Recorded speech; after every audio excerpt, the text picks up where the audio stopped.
We were on elections observations in Serbia, early elections these were.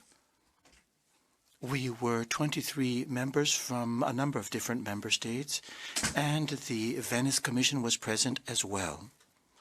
In the pre-electoral mission, there were already a number of different issues that had come to the forefront, which was of great concern and reported on.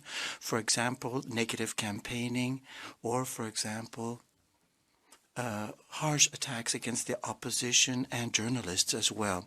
On the 17th of December, we were all together. It was an international observation team, OECD, the European Parliament, the Council of Europe, PACE.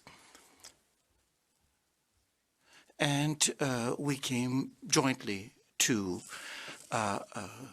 conclusions that technically there was good administration that was at the local level, at the polling stations level. However, politically speaking, these elections were simply not fair, and we have a whole series of different inconsistencies and irregularities which were pointed out, copied ballots that we, for example, ballot box stuffing, for example, group voting as well, and voter mobility as well was limited. We had so-called voter migration, if you like, as well.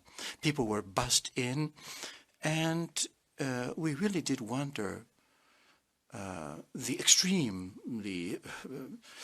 presence, the great presence of the president of Serbia was very concerning indeed. It really didn't matter whether one was number one in Vojvodina or in the capital region, but the issue is here that the president has to bring together the country, but the president is one of the strongest in this entire conflict that existed overall and in the elections period. It was also unfair. There were 92% of media content was from the ruling party or from the president. They determined it. 8% was for the opposition, and this 8% was with a very, very negative tone indeed. What we also saw, and well, just as before, the voters' lists need to be further developed. And there was a proposal from the Venice Commission as well on this particular point, but it wasn't taken into consideration. And another particular point that I'd like to focus on right here, because Serbia is under monitoring, when in 4 years, 3 times early elections, then one essentially undermines the democratic system, the electoral system, the voting system, and the parliamentarian system is undermined as well. Actually, this is something that has to be made very, very clear, that you have to have greater regularity in the entire system.